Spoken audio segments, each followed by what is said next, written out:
बिस्मिल्लाहिर्रहमानिर्रहीम। अस्सलाम वालेकुम वरहमतुल्लाहि वबरकातुहू। मेरे भाइयों और दोस्तों, अल्लाह जल्ला शानुहु ने उम्मत मुहम्मदिया सल्लल्लाहु अलैहि वसल्लम को बाज़ ऐसे आमाल अता फरमाए हैं कि जिनके करने पर अल्लाह पाक ने आखिरत के अंदर उनके लिए जो इनामात रखे हैं, अल्लाह पाक ने वो इनाम बयान फरमा दिए हैं।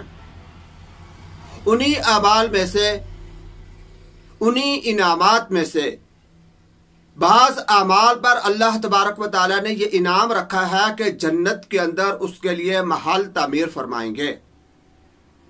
बहुत सारे ऐसे अमाल हैं कि जिनके करने पर अल्लाह तबारक व तआला की तरफ से, हमारी शरीयत की तरफ से ये वादा है कि अगर तुमने दुनिया के अंदर उस अमल को कर लिया तो तुमको जन्नत के अंदर उसके बदले में महल मिलेगा।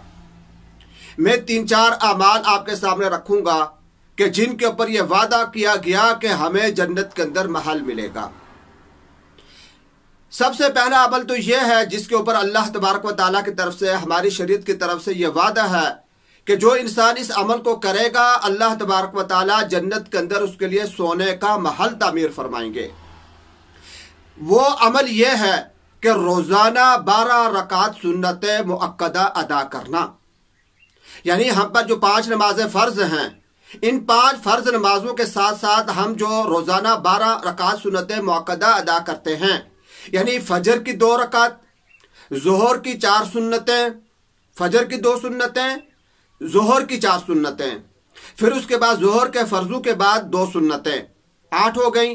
मगरिब के फ़र्ज़ों के बाद 2 सुन्नतें, 10, और इशा के फ़र्ज़ों के बाद की 2 सुन्नतें, ये 12 रकातें मुअक्कदा हैं जिनका अदा करना हमारे लिए फ़र्ज़ों के बाद ज़रूरी है।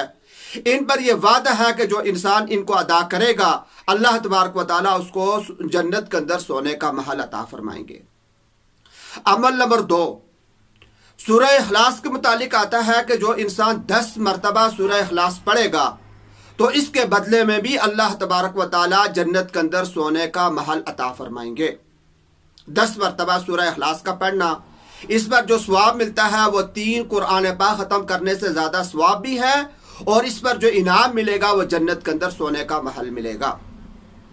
अमल नंबर 3, मगरिब के नमाज के बाद हम जो अव्वाबीन की नमाज पढ़ते हैं, नफल नमाज है जिसकी 6 रकातें भी हैं, 6 भी पढ़ सकते हैं, 4 भी पढ़ सकते हैं, और इसकी ज़्यादा से ज़्यादा रकात जो आती है 20 रकात आती हैं। तो आता है कि जो इंसान रोज ये 20 रकात अदा करेगा अव्वाबीन की, तो इसके बदले में भी अल्लाह तबारक व तआला जन्नत के अंदर उसको महल अता फरमाएंगे। अमल नंबर 4, चाश्त की हम नमाज पढ़ते हैं। यह भी नफल नमाजों में से एक नमाज है। जब सूरज बिल्कुल पूरा ऊपर आ जाता है, काफ़ी यानी कि अपनी जगह पर खड़ा हो जाता है, इसकी तपिश हो जाती है, यानी कि सूरज तुलू होने के तकरीबन 2 घंटे के बाद इसका वक्त शुरू होता है। इसकी भी 4, 6, 8 या 12 रकात इसकी आती हैं कि इतनी रकात हम इसके अंदर पढ़ सकते हैं। तो इस पर भी वादा किया गया कि जो रोज़ाना 12 रकात नमाज पढ़ेगा चाश्त की, तो इसके बदले में भी अल्लाह तबारक व तआला जन्नत के अंदर महल अता फरमाएंगे। 5वां अमल, ज़ोहर की नमाज पढ़ने के लिए जब हम मस्जिद के अंदर जाते हैं तो ज़ोहर से पहले हमें यह हुक्म दिया गया है, यह भी नफल नमाज है कि 4 रकात नफल तुम पढ़ लिया करो। 2-2 करके भी पढ़ सकते हैं और 4 को हम इकट्ठे भी पढ़ सकते हैं। तो इस पर भी अल्लाह तबारक व तआला की तरफ से यह वादा है कि जो इंसान ये 4 रकात नफल पढ़ेगा, अल्लाह तबारक व तआला उसको जन्नत के अंदर महल अता फरमाएंगे। तो मेरे भाइयों और दोस्तों, ये 5 अमाल मैंने आपके सामने रखे हैं। इंतहाई आसान अमाल हैं। हम रोज़ाना इन 5 अमाल को कर सकते हैं। अगर रोज़ाना हमने 5 अमाल को हमने कर लिया, इनकी पाबंदी कर ली, तो एक दिन के अंदर हम जन्नत के अंदर अपने लिए 5 महल अल्लाह पाक से तामीर करवा सकते हैं। अल्लाह तबारक व तआला सब मुसलमानों को इन अमाल पर अमल करने की तौफीक अता